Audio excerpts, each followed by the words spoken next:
and the ivy, when they are both full grown.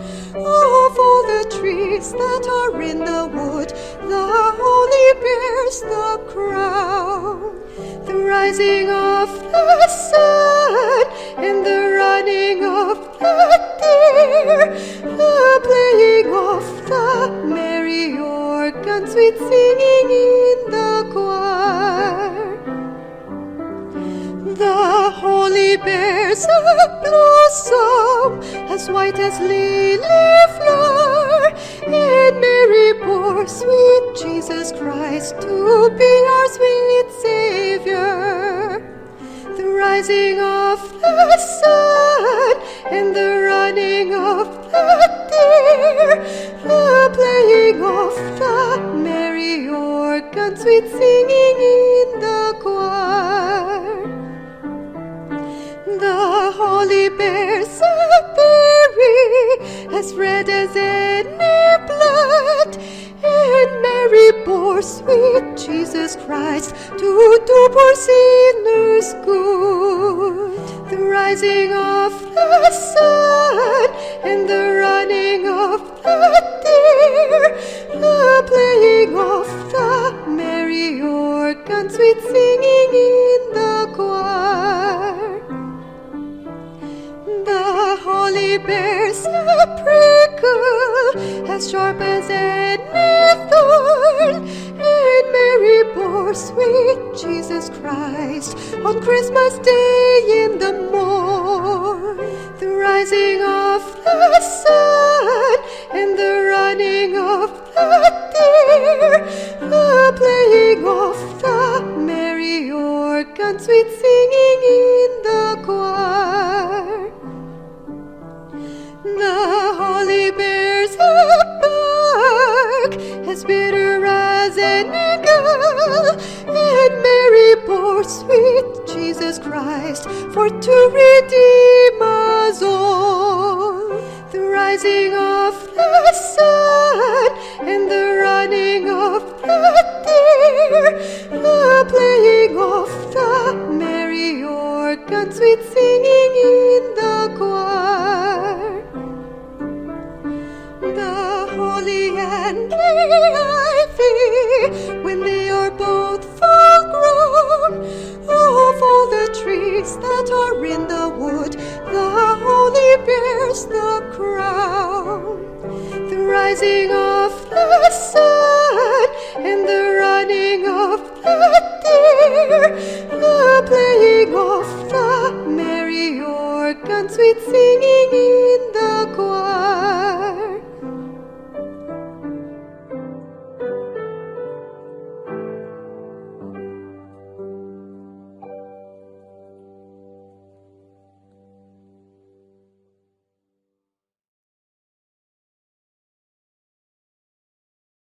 So, hi there, guys. Welcome back to muSiCahAn. And as you may recall, we had some very interesting personalities in the past, from our earlier episodes. Back in season 1, we had Mr. Amit Weiner, Alyssa Catherine, and of course, Joe, Sam Marie Chan, the one and only, right? And so, as you know, these guys were yes, it was unpredictable. We did not expect, and of course, we have to thank Kuya Anton for that. And as most of you already know, Kuya Anton has always been a big fan of Joe Marie, and so this was truly a dream come true for him. And it was also a privilege for me and Nina back then to meet him. And I think he's very similar to Rena over here, who can tell so many stories. Of course, we'll get to Miss Rena in a while, but for now, I would just like to say that with Mr. Amit, with Alyssa, and with Joe Marie, we learned so much about songwriting, about composition and arrangement, and we learned so much about the different purposes of composition, songwriting, and arrangement. Some people would use these aspects of music for film, for example. They would use music to create or to define a particular character in film. or sometimes people would create music to simply express themselves, to reflect who they are, and to show that to the public. And of course, for other people, they would also use music to express public opinion, to define a particular social movement, right? Which becomes historical eventually. So for now, we have a special guest, and she is a lyricist, to be exact, and she also collaborated with Jo Marie Chan in the past, and with the company, for example, garnering awards in the process. So, of course, we will know her in more detail. But before that, again, good evening to everyone. This is Sam. Good afternoon to the other parts of the world. This is Anton. Good morning, Chao An. This is Nina. All right. Welcome back, guys. And I'm so excited for our guest today. So, Kuya Anton, please do the honors and please introduce her to us. Yeah, thank you, Sam. But before I introduce our guest, I wanted to greet everyone a very Merry Christmas because it's only a few days before the Blessed Day. And also because our guest has a new song about the birth of Jesus.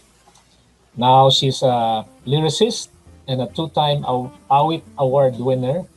She received her first Awit Award for co-writing the lyrics of the song Christmas in Our Hearts. Her second Awit Award was for co-writing the lyrics of the song Everlasting Love, which was the first hit of the company. Several songs have always also been recorded by Joey Albert, Martin Rivera, Vernie Varga, Manilyn Reynes, Gino Padilla, Donna Cruz, Joanne Lorenzana, Paula Luz, among others. She co-wrote the song Only a Memory, which became a most requested song on the radio. This song was sung by Miss Joey Albert. To know more about her and her journey in music, I would like to introduce to you another outstanding songwriter, Miss Rina Canyiza. Hello, Miss Rina. Hello, Yay! Anton. Hi, Sam. Hi, Nina. So glad to be here in your show.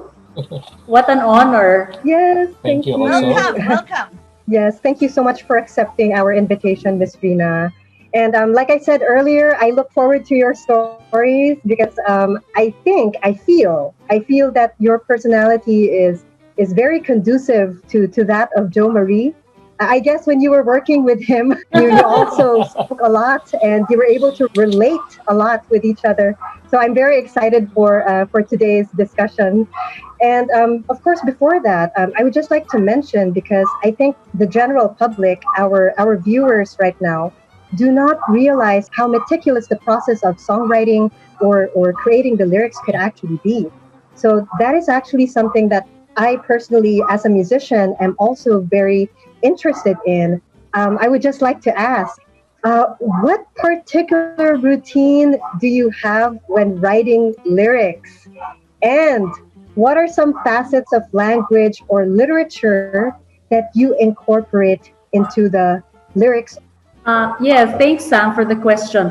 Well, what I do first of all is I find a comfortable place in my house where I put my ball pen and bond paper, and I don't write in the computer. I write manually words and the lyrics. And I pray, first of all, I pray to our Lord and Our Lady that I will be enlightened to write very good lyrics. And I prefer to have the melody first. Like in the case of Jo Marie Chan's Christmas melody, Christmas in Our Hearts, he gave it to me on a cassette, a cappella. No instrumentation. And actually, in the beginning, I had a bit of a hard time getting the what the melody was saying, because I was used to working with two other friends of mine, Luigi De Jos, who I wrote Only a Memory with, the one sung by Joey Albert, and he would play the piano and give me the melody playing the piano. My other friend Jim Ison, who was a jazz musician, he would give it to me full instrumentation and arrangement. So with Christmas in Our Hearts, when I got it a cappella, I the minute he reached the part where he was humming na na na na na na na na na na na na na, immediately I thought, may the spirit of Christmas be. Originally I put forever in our hearts, and then of course he changed it to be always in our hearts. The melody speaks to me. I prefer to have the melody. When the melody, I have no idea what I'm gonna write, what lyrics I'm going to write, till I hear the melody. When I hear the melody, thoughts come into my mind. So, of course, that's the first. I pray, and then I listen to the melody. I have a comfortable place where I write, and uh, what what I do when I sit down and I write the lyrics is all the experiences I've had in my life. It's all there, and then whichever thought comes to me while listening to the melody that I can expound on, then I write it down, and then I explore. But I always like to write from something that I've experienced, because or that I've had a close friend, I've seen a close friend experiencing it. So that's it. So I like to have the melody first, and then the melody dictates to me what will come, what lyrics I will write. Oh, very interesting. Do you also, let's say, consider what type of literature you would use for your music? Like, for example, would you consider iambic pentameter? Would you want it in blank verse, in narrative poetry, or is there anything technical about it, or is it purely subjective for you, Miss Rina? Yeah. Yes. No, nothing, no confinements. What the melody itself will dictate to me what lyrics I will write. But usually lyrics are conversational. I don't. If it's poetry, sometimes poetry is a little bit so too heavy, so that the music might sink. So it has to be something that's conversational, and something that that just goes exactly with the melody. It has to be just right. Ah, And see. I know if it's the right thing already or not. I know it. It's just gut feel that okay, that's the one. That's the thing that the melody is saying. Therefore, I'll stick with those lyrics. So the melody speaks to you. Right. Yes, and then what Yes. I do when I'm working on the song, I get really deep into I'm meticulous. It's not healthy, I think. I get too obsessed. It's too much of a passion. That's why I got vertigo somewhere in the Oh. middle of my writing. I had to stop for like 20 years. I took a long break because when I write, I mean, if it becomes a hit, it's icing on the cake. But for me, even if it doesn't become a hit, as long as I know I've given it my all and I did it the best that I could possibly do it, then I'm happy with it. But to be such a perfectionist, I mean, it's not healthy, okay? It's not healthy. Why not? Why not, Miss Rina? Why is it not healthy? Please explain. Because sometimes, like sometimes when you want it to be so perfect and you can't achieve it, or it reminds me of this interview with, I think it was Dustin Hoffman or Al Pacino, who said that in his performance, so he always finds something lacking when it's such an already exceptional performance, and still he finds something lacking in it. So me, I say no. Sometimes I listen to my song and say, could I have done this better? But now I've learned, I switch off already. I said, that's the best I did. That's the best that I could do. So, that's it. Not too much, like what Dustin Hoffman said, too much of a perfectionist. My mother also told me, if you're too much of a perfectionist, you're not gonna be happy anymore. It might be too Oh, tight. that's Huh? true. It might be Yes, too tight. yes. Mm, yeah, that's true. It's something I could relate to because I have experienced that many times. Many times. Because in my case, I sometimes would listen to symphonies by Shostakovich or by Tchaikovsky, and Yes. and there were times that I would like to be able to create such masterpieces. And it's during the creation process that I feel that level of pressure. Like at some point, I would feel satisfied, and then when I listen to it another time, probably because I have another mood, then I would feel like something is lacking in the piece and I would have to do some changes again. And then when I repeat that multiple times for several days in a week, I would reach a point that I would get frustrated and I would start questioning my own potential. Yeah, true, And then I true. couldn't tell. I couldn't tell whether I'm being rational about it or not. It's like a journey. You go through, okay, this is good, and then next you think, oh, good, and then maybe you go for a swim or you play tennis, and you go back to it, and you say, oh, maybe this one you have a fresh perspective, and then you say, oh, maybe you can change this and that. But somehow at the end of the day, I have a feeling when that's already it. I have like a gut feel, like with Christmas in Our Hearts. I had the This chorus. is enough. I had the title. I said Christmas in Our Hearts, right? So I said, May the na na na na na na na na na na na na na. Immediately I said, May the spirit of Christmas be all, because Jo Marie made it, be always in our heart. So I thought, Christmas in Our Hearts, that's the title. That's it. There's no way it's not gonna be that. That's it. But how to start? I came up with several lyrics that were, I would go to Jo Marie. Jo Marie, I have a set of lyrics for the start. And he would say, Rina, it's not yet quite what it should be. We would meet, and then I would go back to the drawing board, go back to the house. And I almost gave up. I almost gave up. I told my mom, Ma, I can't get the start. And then my father was telling, I was at the time 25 years old. My dad was telling my mom, she's not eating anymore. It's not anymore good. She's morning, noon, and night working on the song. And then that's how obsessed I was. But one day, coming back from a tennis game, I was driving down Osmeña Highway. And you know that part near Cash and Carry where they sell lanterns? I was in the car and it was raining, and this kid comes up to me in my car window and is offering me a lantern. And then I thought, whenever I see girls and boys selling lanterns on the streets, and then I thought, so Filipino. And then I said, Jo Marie, that's it. That's the start. That's the start we're waiting for. And he was smiling. His wife was smiling. And then he came up with, I remember the child in the manger as he sleeps. And then that's it. That was the start. Took a while for me though. You know how some people say, oh, the lyrics, I wrote it in an hour. Okay, that's not me. I slave over the lyrics. I agonize over it. You can see my bond paper this thick, over scratch paper, everything. But at the end of the day, when I listen to the song, I know that I've given it my 101%. Whether it becomes a hit or not, I gave it my all. Yeah, I highly agree with you on that, Miss Rina. And I think it's precisely because we don't want to have any regrets, you know? If during the creative process you are the type of person who has considered every possible option, then there wouldn't be any room for regrets. No matter how stressful, no matter how anxious your feelings could be during the entire process, there would always be some level of satisfaction in the end because you've given full effort into this project. And you know what, Miss Rina? I think beyond creativity and artistry, it all boils down to passion, you know?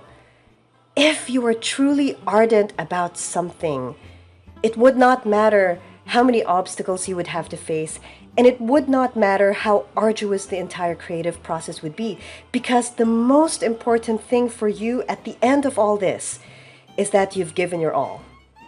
It's just as you've said, the most important thing is that you have done your best. And as an artist myself, I completely understand that feeling. I think that is something we both share in common as well. I've also experienced sleep deprivation in the past, and I've also experienced missing out on lunch, on dinner, just to complete a particular composition or arrangement. And if I think my ears, if I think my senses have not completely been satisfied at the moment that I'm creating it, then I would stop at nothing until I reach my desired outcome. So if this is a feeling that you've also experienced, it is something we truly share in common. Now, I actually remember this big company firm, and this company is called Google. Yes, Google. It has nothing to do with lyric writing or music making, but the reason why I remembered Google is because of this. I read an article many years ago, and their founder once said that they live by a certain vision. And their vision is this: great simply isn't good enough. Great simply isn't good enough. And I love that quote very much. It's very powerful, very simple, but very powerful, because normally when we hear the word great, we think that it is a product considered to be excellent, considered to be exemplary. But this company has chosen to go beyond exemplary. And that's the point. You know, whether you are a lyricist, a musician, or whatever it is you are passionate about, I think giving your best doesn't stop at one point. It's not a linear process. It is a cycle of growth, a cycle of progress and innovation. How about you, Kuya? What do you think? Yeah, as mentioned in a previous episode, I'm considering also diving into songwriting. And Why I hope, not? and I hope to get more tips from you, Rina. I didn't realize Surely. how meticulous writing lyrics could be until recently, and I respect the art of lyricism. And as far as I can remember, when I started singing in a choir in college, I began to somehow hum some tunes, but unfortunately, that time I still do not have a cassette recorder to record them. You know what the cassette is, Sam and Nina? I still do, but I don't use it. At least I know. Yeah, it's you will have the hard time pressing the record button on the cassette. So with the technology now, we all have cell phones and can instantly record anytime, anywhere. So now I have only one melody recorded, but it's kept. It's still in my cell phone. And going back to Miss Rina, how would you describe your experience of collaborating with some of the most influential artists across the Philippines, such as Jo Marie, Joey Albert, Manilyn Reyes, Gino Padilla, and the like? And how often did you have to work on revisions to accommodate the changes in the music? Yeah, with Joe Marie, what a wonderful experience it was because he's such a genius. He knows what works and doesn't work. Mhm. In fact, when he gave me the melody a cappella, he told me before on cassette he was speaking and he said, "Rina, you pray to the Holy Spirit. Let's pray to the Holy Spirit that we will be enlightened to write a very good song." And I believe we were really enlightened. We went as for the revisions. It was a back and forth thing with Christmas in Our Hearts. Sometimes I would come up with a line or two, then I would call him and tell him about these lines, and then he would improve the lines, and then call me again. Sometimes he would be in Pampanga or in Iloilo, and we would call each other. Or sometimes he would be at, we would meet at Hyatt, which was at the time very near my house because I lived in Parañaque before.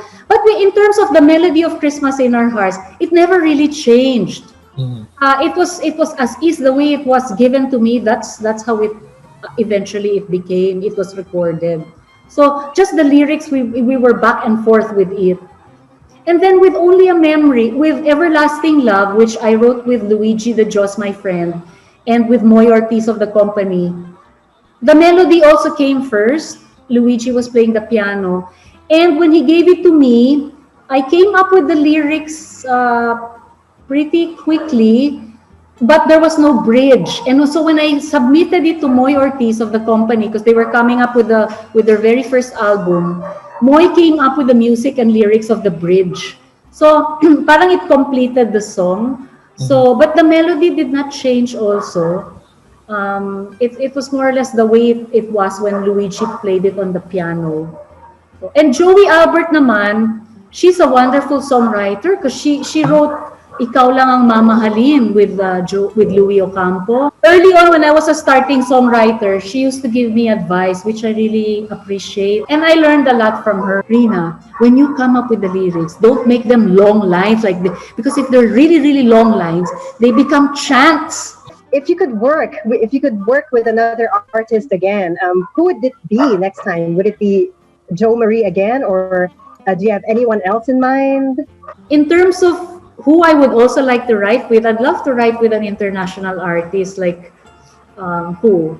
I'd love to work on a song with Michael Bublé, maybe, or Bruno Mars, who's half Filipino. Yeah. He's a wonderful Ooh. songwriter. And I would study all those lyrics, yung mga Burt Bacharach, Hal David songs, music by Burt Bacharach, lyrics by Hal David, or, Michel Legrand, Alan and Marilyn Bergman songs. Alan and Marilyn Bergman are the lyricists, and Michel Legrand, they wrote, what did they write? What are you doing the rest of your life? Oh, yes. And then Marvin Hamlish and Alan and Marilyn Bergman wrote Memories Like the Corners of My Mind. The Way We Were. Yes, wonderful, wonderful. Yes, and then you have Carol Bayer Sager, who used to work with Burt Bacharach, and she wrote That's What Friends Are For. And then Once in Your Life You Find Her, someone who turns your heart around her.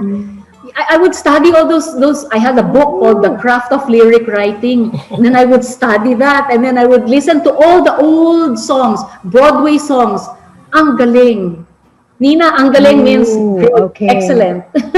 Oh, so you're generally interested in Broadway as a genre, or you would choose any genre? Any genre, as long as I like the melody. As long as I like the melody, I'll work on the lyrics. Because I like Jobim, I like Brazilian Portuguese songs, Girl from Ipanema, I like Bill Withers, I also like Rodgers and Hammerstein, Weber, Andrew Lloyd Webber, Tim Rice, and then who else? Okay. And Gershwin, George Gershwin and Ira Gershwin. There's a somebody I'm longing to see. Someone to watch. Yeah, someone to watch over. I love the old song. Yes. Oh yeah. Kuya Anton does a lot of these covers, right, Kuya? Yes. Yes, I noticed. Yes. Because my uncle always play the old songs before. We have long playing albums and 45s of Frank Sinatra and also Andy Williams. Those Andy Williams. Before, Yeah. And then Glenn Miller, Moonlight Serenade, and then the Cole Porter songs are also great, like Begin the Begin, and I've Got You Under My Skin, and things like that. When we were starting to write, Jo Marie and I was about 25, he was 45, and we were talking songs over the phone. We had mga marathons. And he told me, Rina, I'm 20 years older than you, but you know all the Broadway songs. I go, yes, Jo Marie, I've been studying the Broadway songs, and they are good. Even my mom, she used to listen to, this is medyo operatic, like Nelson Eddy, Jeanette MacDonald. Those are the older stuff. I think they would sing Gilbert and Sullivan songs. So we can talk 24 hours about music. We can go on forever. It's so much fun. I can imagine. Oh, interesting. Oh, Miss Rina, I'm just curious because there was a Hollywood film a couple of years ago. I think Kuya Anton and Nina also know this movie. It's a movie starring actors Hugh Grant and Drew Barrymore. I think it's called Music and Lyrics. If I'm not mistaken. Yes. Have you seen the film? Yes. What do you think of that movie? Wonderful. And the songs. The hit, I love the song, the hit song that came out of that movie. All I wanna do is find my way back into love, right? Ang ganda. Then how nice the way they worked on the lyrics, and Hugh Grant, he had this special thing about don't get so near me while I'm composing the melody. He was telling Drew Barrymore. But that's great. Sometimes the inspiration comes middle of the night, right? And you have to just write it. You wake up and write it because in the morning you might forget. You might forget the lyric. I do that sometimes. Yeah, you have to have like a little Mm, notebook beside Yeah, you. you have to have a pen and paper. yes. And as you've mentioned, Kuya, you use the cassette, right? Whenever you have a tune in mind. Or of Yes. course, these days you could also use your phone. Use your phone. Right. It's different now. Yes. Because I remember when we had a chat with Joe Marie Chan, he also said the same thing, right? Mm. So sometimes you don't know when that musical idea would appear. So when it comes to you, record it right away. Don't wait because you lose it eventually. Yeah, you have to be ready. Right. Correct, correct. You have to Yes. be ready and ready with your ball pen or your cell phone. Write down that wonderful inspiration, di ba? Mm. Right. Oh, by the way, speaking of inspiration, who's your inspiration, Miss Nina? Well, only a memory, the song that I wrote with Luigi De Jos that became a hit, a most requested song. That was written from the heart because I had gone through an experience where I was really deeply hurt.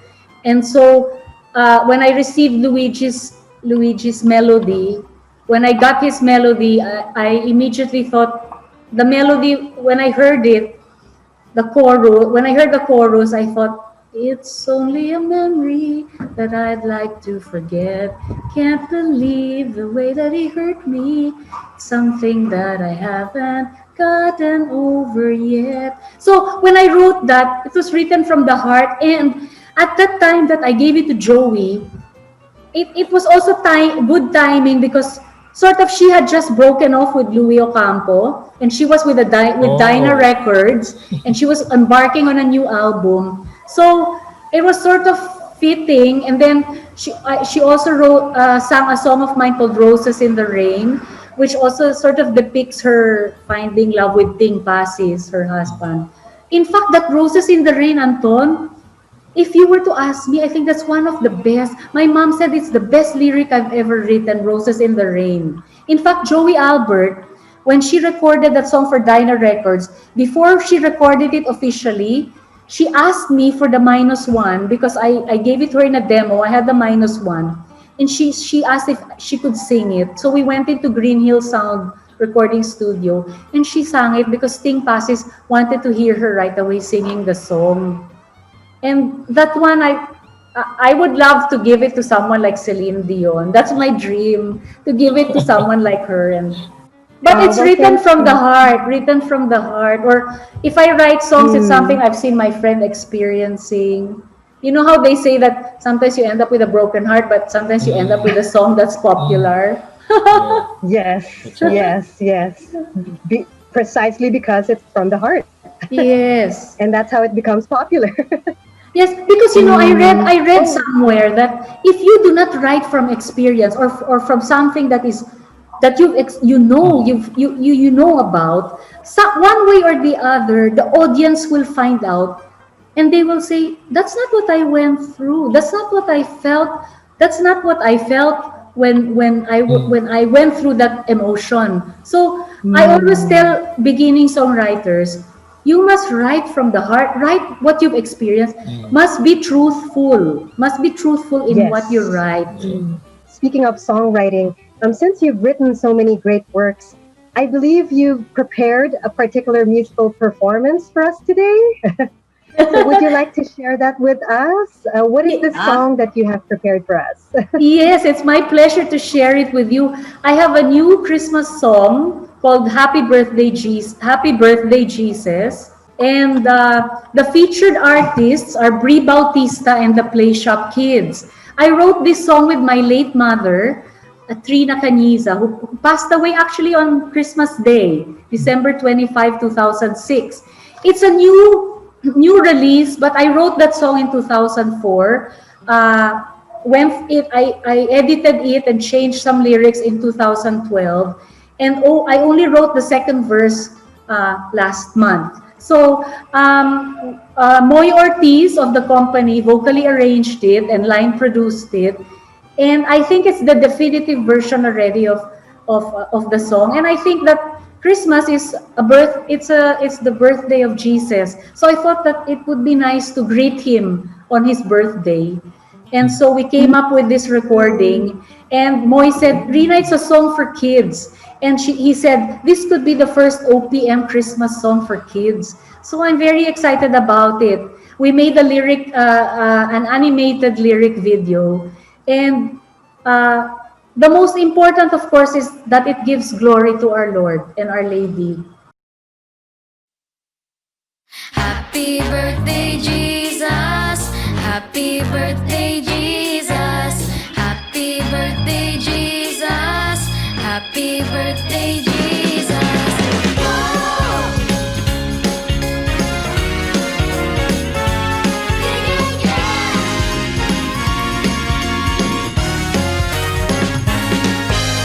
Long live the Son of God. Long live the child who'll be the Lord of Lords, the King of Kings, to whom hymns of praise and glory the angels sing. Hallelujah! The stars will shine, the bells will ring on this most glorious night of nights.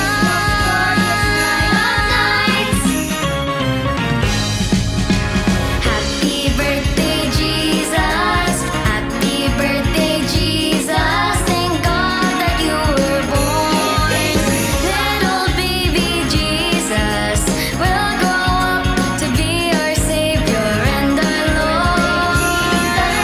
Happy birthday, Jesus. Hallelujah. Merry Christmas to the world. Holy infant Jesus, thank heavens you're finally here on earth.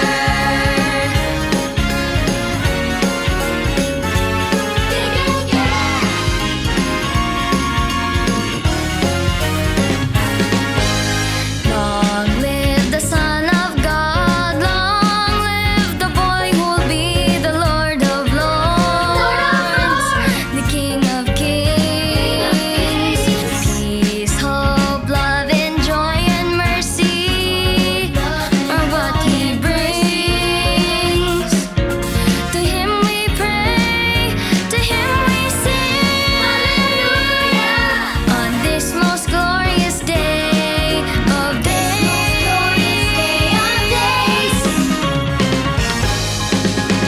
Happy birthday, Jesus.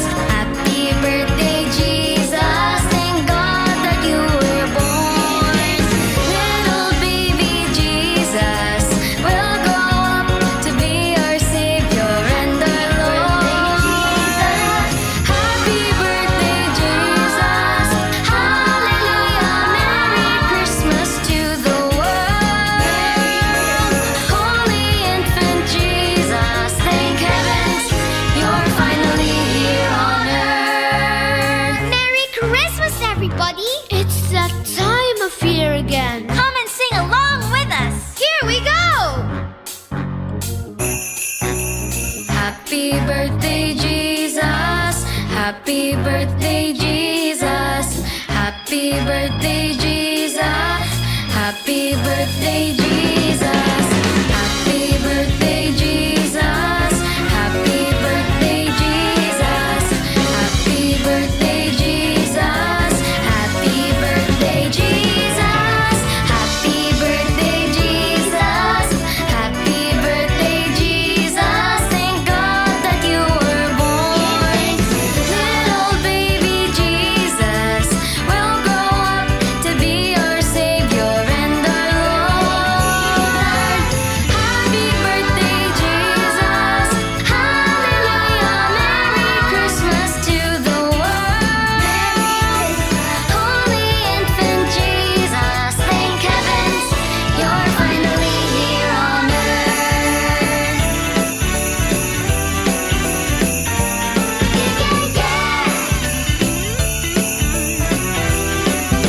Happy birthday, Lord! Hi, everyone!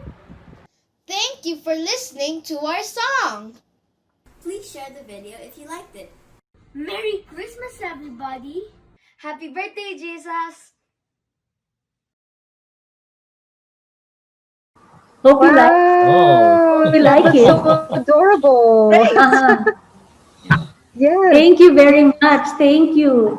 Um, you know why Wow. it was no it was my I when I thought of the song Happy Birthday Jesus, I wanted my mother to write the melody because when I was a kid, she would sing to me nursery rhymes. And I thought that those nursery rhymes really had melodies, but she was the one who would put the melodies to the nursery rhymes. And there was one in particular, a Spanish poem about childhood. And I still remember the melody. I think the title of the Spanish poem is La Infancia, which means childhood. And she sang it to this day. I remember the melody. It goes something like this: Sueños de oro, cuentos de hada. I remember the first two lines. Sueños de oro means golden dreams, and cuentos de hada means fairy tales. So I told my mom, "You're so good at putting music to nursery rhymes. Happy Birthday Jesus is a song to baby Jesus. So you must." I asked her to make the melody. Oh, and she came up with a very catchy tune. Mm. And when Moy Ortiz heard it, I said, "Moy, I want the company to sing." And he said, "The company will not sing it. It's a song for kids." So I said, "I have a friend from Cavite. His granddaughter sings really well. So we're gonna make her sing it." And then he said, let's get the Play Shop kids to sing with her. And he said, "Let's do it something like a Motown feel." And so we got Marlon Barnuevo to arrange the song. And guitars are by Gino Madrid. And the recording was done at CG Sound, recorded, mixed, and mastered by Noni Martinez. And the animation is by a very talented animator named Aidon Panlaki, who works and does videos for Itchy Worms. And I told Aidon, since it's pandemic, we can't shoot the kids live. Mhm. Can you make the cartoon characters look like the singers themselves? He did a great job. They look like the ones who sang the song. Wow, thank you so much for sharing. What I like about the song is that it was repetitive, especially from the title of the song. It clearly states "Happy Birthday, Jesus," and we hear that lyrics all throughout the song, Yes. really emphasizing the key points of the lyrics throughout Mhm. the song. And also the melody was catchy. It was catchy and it was easy. I think one of the most important things for a song to be popular is that you could clearly emphasize the key points of the song, which you clearly did there. And another point to that is being able to create a melody that is easy to remember by the general public. And I think you were able to achieve those 2 points. So Thank congratulations you. on Thank that. you very much, Sam. Yes, I think Mm, I hope it strikes a chord with the people, with the audience, Mhm. and mm, the kids. It's very catchy, so I hope that the kids will find it easy to learn it and sing it. And I was also going mm. beyond that. I was thinking that if it becomes a hit, I know we released it too late, a little too late for this Christmas, but if it becomes a hit, maybe the line "Happy Birthday Jesus" could even be sung in different languages. Yes, Yeah, "We Are the World" kind of thing where they're Mhm. singing it in different yeah, languages. Something like that. And then I yeah. also wish that it would be sung in all Catholic and Christian churches. It would be nice if every Christmas the song gets played. If it weren't for this pandemic, if it weren't for social distancing, I could imagine the song being sung by children while they're caroling from one house to the next. Yes, that's a It would have been. wonderful. Yeah, would have been nice to hear them, Hmm. caroling and then all over the villages singing it. How about you, Nina? What do you think about this? Well, thank you so much, Miss Rita. And I really like the song because it was really joyous. And, it kept emphasizing about happy birthday, Jesus. And, so Thank I think you. it was a wonderful idea. We can do it like the We Are the World type with different languages. I think even just maybe a few languages, Chinese, Yes. Malay, or some of Spanish. Yeah, some of these languages you just have or you do a short version of it with different languages, especially with the chorus. So I think that is something that you could think about. But I'm sure it will be a big hit. Don't worry about the pandemic. Everybody is at home, so it could be a big hit on social media. So let's make it go viral.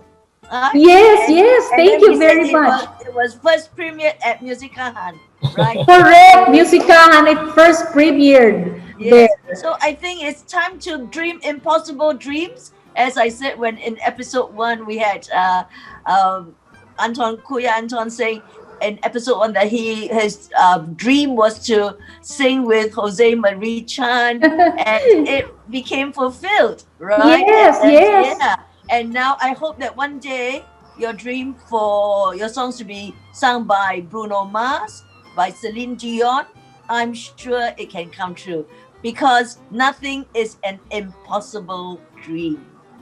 Yes, exactly, Nina. Thank you very much. Yes, it's Right. very So, exciting to dream these dreams. yeah. So we now come to our question. So while many of us remain anxious during the influence of COVID-19, I remember in the previous episode, Sir Ding Ricardo, who mentioned that a beautiful love song is an escape that frees the mind from so much tension. Well, when we talk about love songs, we don't just really talk about romantic love songs, but songs that just speaks of God's love and our acknowledgement of Him.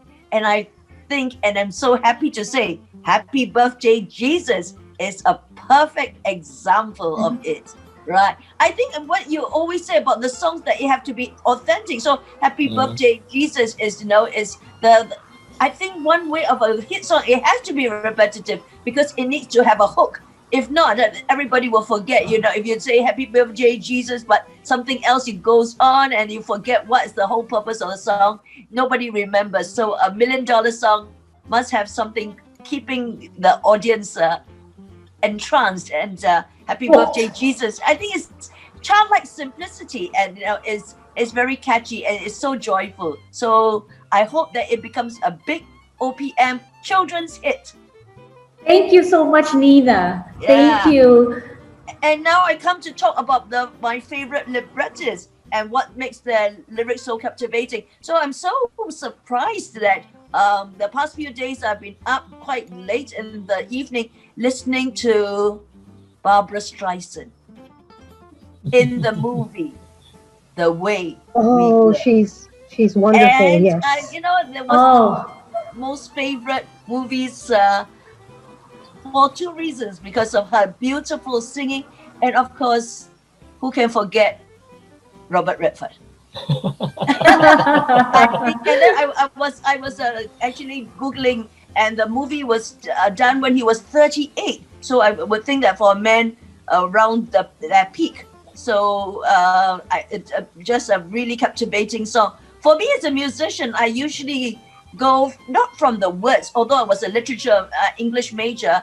I usually go from the melody, not the words. So you ask me any song, I will know how to play the melody. But the song, some of the lyrics I forget. So thank you for being on this episode because I think it reinforces my need to listen more to the lyrics. And I think because sometimes people remember the words more so than the music. I know I remember the music more so than the words.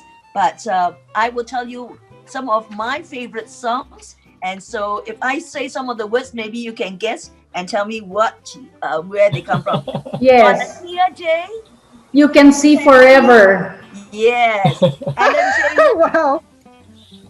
Burton Lane, which we did on a program at muSiCahAn, sung by Anton Go and performed by Corita. Yes. Another song that I love very much, Softly as I Leave You. you.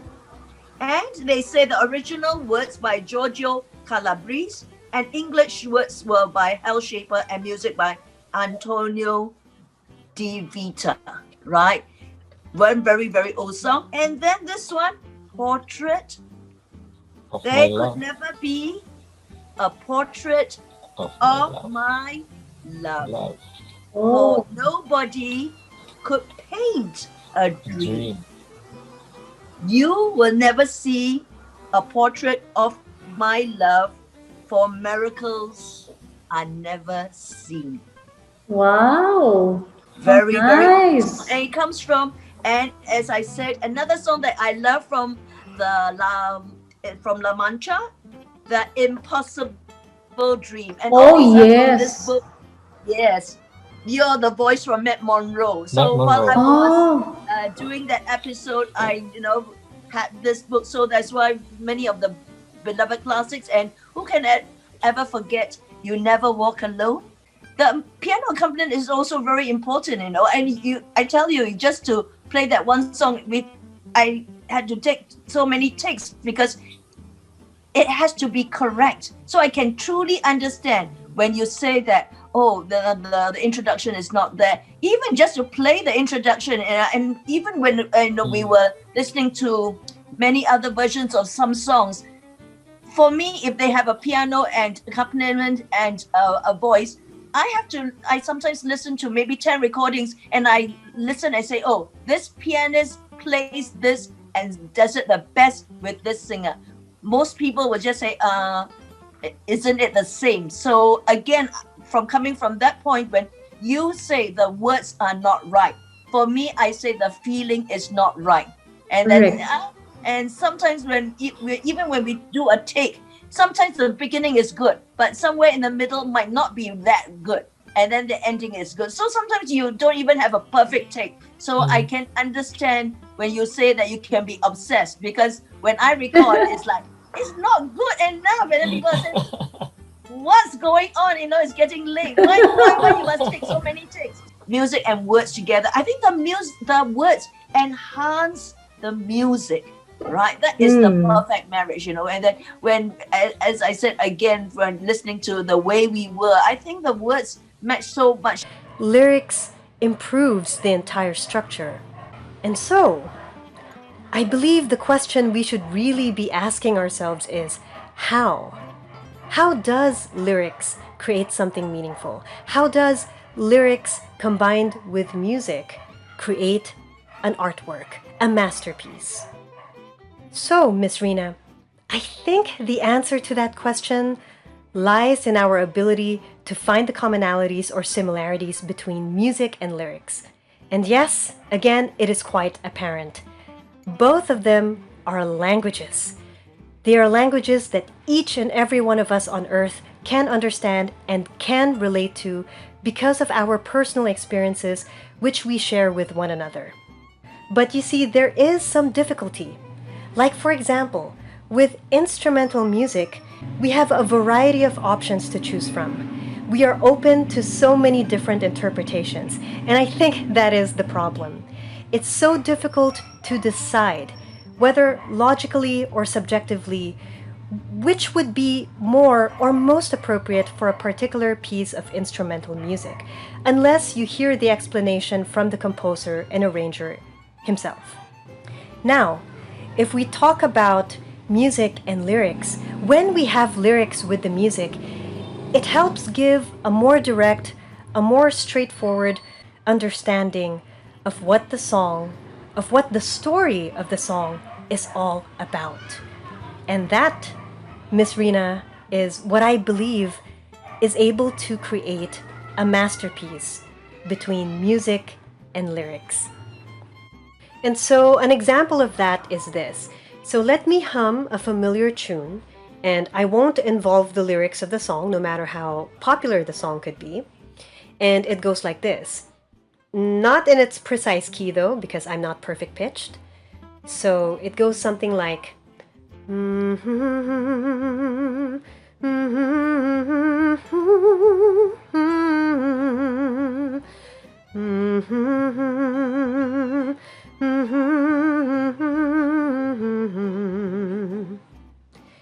Well, let's say it's your first time to hear it and you actually think that it's just instrumental music.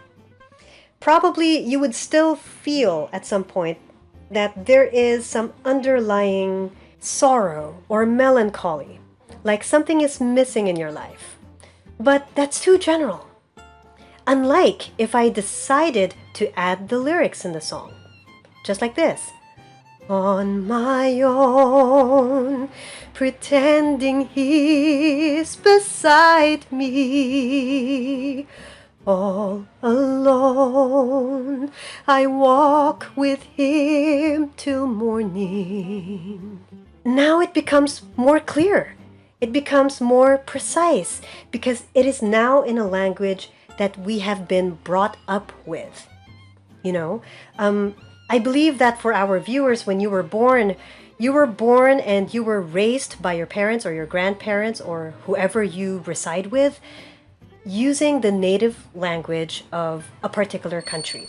So that could be Filipino or Tagalog, Chinese, Taiwanese, English, Swedish, whatever it is.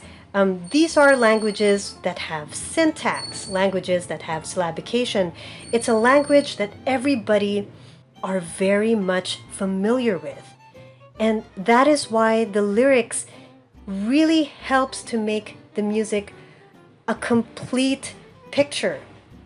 You know, it brings out the beauty of the music by allowing the music to express itself through words, through understandable words that anyone can easily relate to.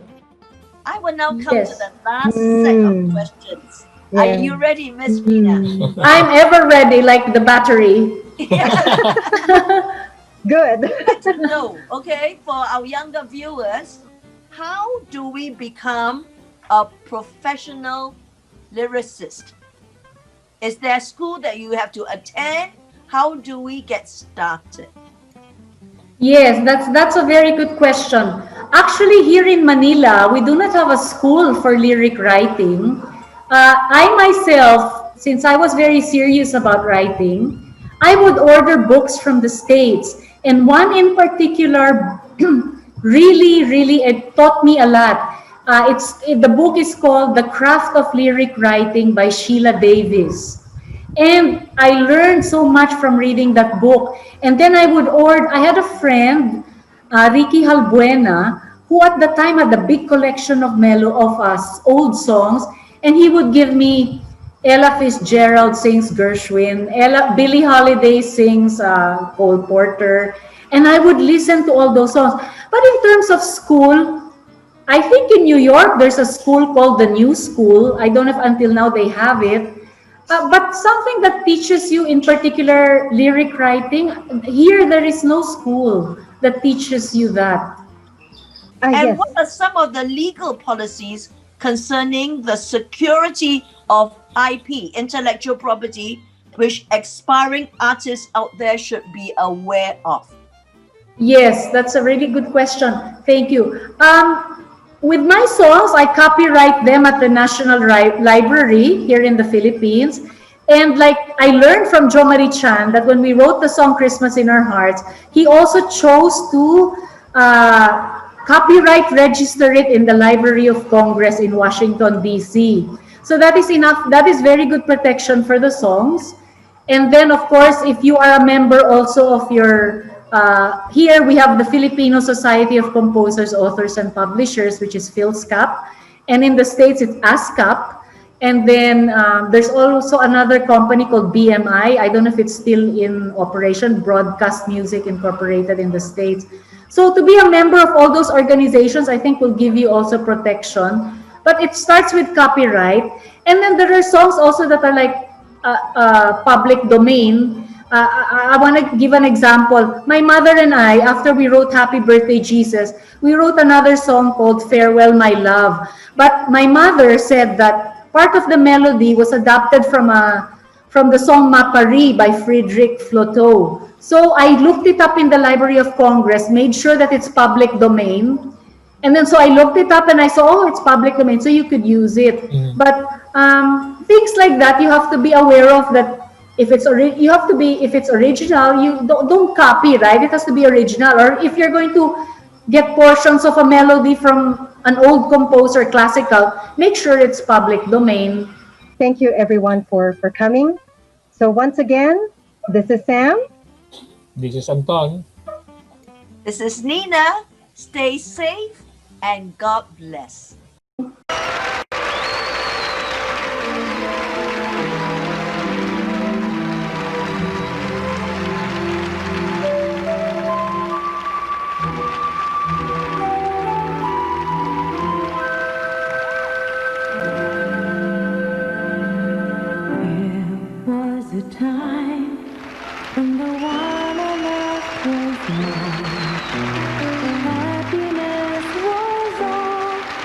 could see. Those were the days when I thought our love would stay.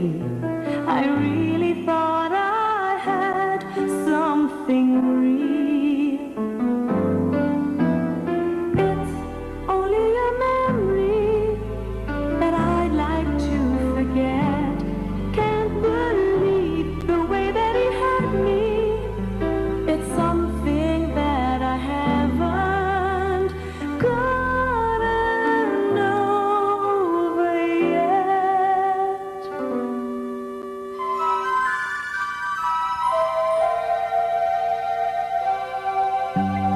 There was a love that I gave with all my heart. I really thought that he'd do the same. I never knew that he'd break my heart in two, that loving him would cause so much pain. It's only a memory that I'd like to forget. Can't believe the way that he hurt me. It's something that I haven't gotten over yet. But life is great, and you learn from your mistakes. In time, I'm sure I'll find someone else who'll always be a friend to me, in love with me.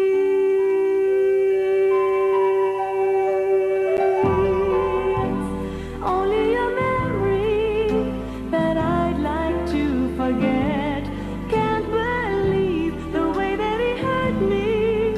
It's something that I haven't gotten over yet. It's only a memory that I'd like to forget. Can't believe the way that he's hurt me. It's something that I haven't gotten over yet. I love him so.